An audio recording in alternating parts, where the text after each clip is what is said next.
Assalamualaikum warahmatullahi wabarakatuh. Alhamdulillahirabbil alamin. Wassalatu wassalamu ala asrofil anbiya'i wal mursalin wa ala alihi wa sahbihi ajma'in, amma ba'du. Alhamdulillahirabbil alamin. Pada video kali ini kami akan menjelaskan tentang materi muqaddimah anggaran dasar dan anggaran rumah tangga Muhammadiyah. Sebelum itu, perkenalkan terlebih dahulu kami dari kelompok 6 yang beranggotakan yang pertama Rizky Amalia Putri, yang kedua Salma Azizah Darajat, dan yang ketiga saya sendiri Nafi Nugraha. Untuk slide yang pertama akan dijelaskan oleh Ibu Salma. Saya persilahkan. Saya Salma Azizah Darajat, NIM 012. Di sini saya akan menjelaskan mengenai hakikat Muqaddimah Anggaran Dasar Muhammadiyah. Pada hakikatnya, Muqaddimah Anggaran Dasar Muhammadiyah merupakan ideologi Muhammadiyah yang memberi gambaran tentang gambaran Muhammadiyah mengenai kehidupan manusia di muka bumi ini, cita-cita yang ingin diwujudkan, dan cara-cara yang digunakan untuk mewujudkan cita-cita tersebut. Sebagai sebuah ideologi, Muqaddimah Anggaran Dasar menjiwai segala gerakan dan usaha Muhammadiyah dalam proses penyusunan sistem kerja yang dilakukan untuk mewujudkan tujuan tersebut. Dan materi yang selanjutnya adalah fungsi Muqaddimah Anggaran Dasar Muhammadiyah. Muqaddimah Anggaran Dasar Muhammadiyah merupakan jiwa, nafas, dan semangat pengabdian dan perjuangan ke dalam tubuh dan segala gerakan organisasi yang harus dijadikan asas dan pusat tujuan perjuangan Muhammadiyah.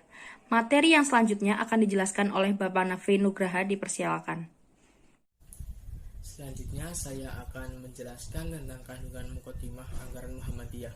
Untuk kandungan yang pertama adalah hidup manusia harus berdasarkan tauhid atau mengesahkan Allah, bertuhan, beribadah, serta tunduk hanya kepada Allah Subhanahu wa Ta'ala. Manusia akan dapat menempatkan dirinya pada kedudukan yang sebenarnya sesuai dengan sengaja Allah menciptakan manusia. Kemudian dalam hidup dan kehidupannya, manusia akan dapat mempertahankan kemuliaan dirinya, tetap menjadi makhluk yang termulia. Demikian juga sebaliknya, manusia akan menjadikan seluruh hidup dan kehidupannya semata-mata hanya untuk beribadah kepada Allah guna mendapat keridhoannya. Manusia hidup di dunia ini telah dengan kesanggupan untuk mengemban amanah dari Allah Subhanahu wa Ta'ala. Kemudian pokok yang kedua adalah hidup bermasyarakat itu adalah sunnah hukum kodrah irodah Allah atas hidup manusia di dunia ini. Manusia dengan kehidupannya merupakan objek pokok dalam hidup pengabdiannya kepada Allah. Manusia adalah makhluk Allah yang berkehidupan. Hidup bermasyarakat adalah suatu ketentuan dan untuk memberi nilai yang sebenar-benarnya bagi kehidupan manusia. Pribadi manusia dan ketertiban hidup bersama merupakan unsur pokok dalam membentuk dan mewujudkan masyarakat yang baik dan bahagia. Kemudian untuk slide yang selanjutnya atau pokok pikiran yang ketiga, masyarakat yang sejahtera, aman, damai, makmur, dan bahagia hanyalah dapat diwujudkan di atas keadilan, kejujuran, persaudaraan, dan gotong royong, bertolong menolong dengan bersandikan hukum Allah yang sebenar-benarnya, lepas dari pengaruh syaitan dan hawa nafsu. Agama Islam mengandung ajaran yang sempurna dan penuh kebenaran, merupakan petunjuk dan rahmat Allah kepada manusia untuk mendapatkan kebahagiaan hidup di dunia dan akhirat. Hanya hukum Allah yang sebenar-benarnya lah satu-satunya yang dapat dijadikan sendi untuk membentuk pribadi yang utama dan mengatur ketertiban hidup bersama atau bermasyarakat dalam menuju hidup bahagia dan sejahtera yang hakiki di dunia dan di akhirat. Kemudian pokok yang keempat, menjunjung tinggi hukum Allah lebih daripada hukum yang manapun juga adalah kewajiban mutlak bagi tiap-tiap orang yang mengaku bertuhan kepada Allah. Agama Islam adalah agama Allah yang dibawa oleh sekalian nabi, sejak Nabi Adam sampai Nabi Muhammad SAW, dan diajarkan kepada umatnya masing-masing untuk mendapatkan hidup bahagia dunia dan akhirat. Usaha menegakkan dan menjunjung tinggi agama Islam untuk merealisir ajaran-ajarannya guna mendapat keridhaan Allah dinamakan sabilillah, berjuang menegakkan dan menjunjung tinggi ajaran Islam untuk mewujudkan masyarakat Islam sebenar-benarnya adalah ciri keimanan seorang. Kemudian pokok yang kelima, perjuangan menegakkan dan menjunjung tinggi agama Islam yang sebenar-benarnya hanyalah akan dapat berhasil bila dengan mengikuti jejak ittiba perjuangan para nabi, terutama perjuangan Nabi besar Muhammad Sallallahu Alaihi Wasallam.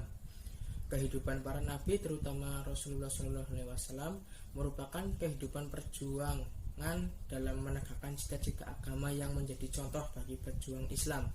Sifat pokok perjuangan para nabi yang wajib kita ikuti adalah dilakukan dengan jihad atau dengan bersungguh-sungguh, menggunakan kekuatan dan kemampuan serta pengorbanan secukup-cukupnya, ikhlas, penuh rasa tanggung jawab, sabar, dan tawakal.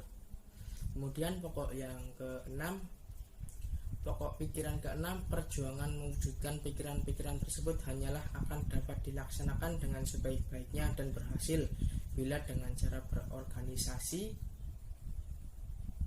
ya seperti dengan berorganisasi di dalam organisasi Muhammadiyah.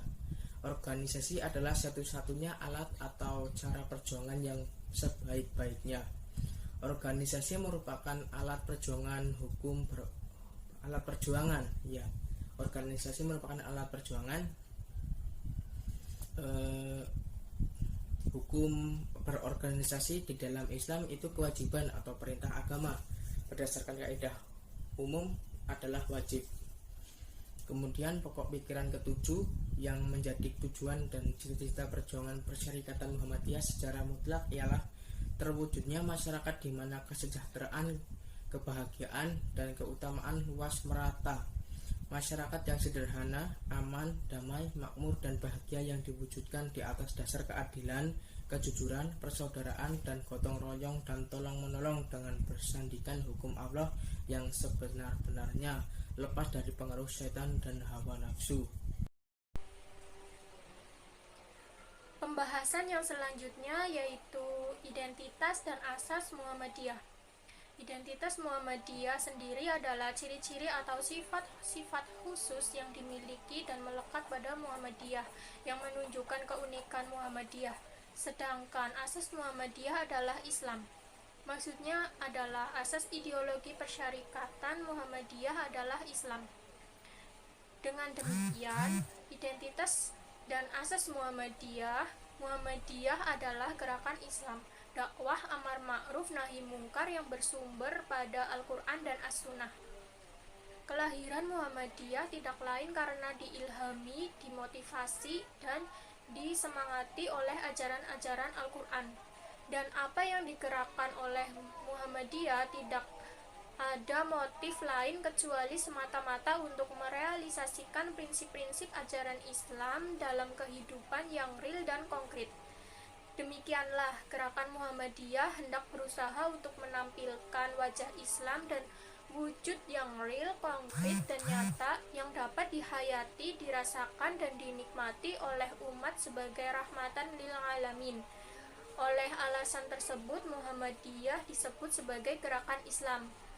Materi yang selanjutnya akan dijelaskan oleh Ibu Salma. Baik, materi yang selanjutnya adalah keanggotaan Muhammadiyah. Keanggotaan Muhammadiyah secara resmi diatur dalam Anggaran Dasar Muhammadiyah bab 4 pasal 8 ayat 1, di mana sebagai anggota Muhammadiyah terdiri atas anggota biasa, anggota luar biasa, dan anggota kehormatan.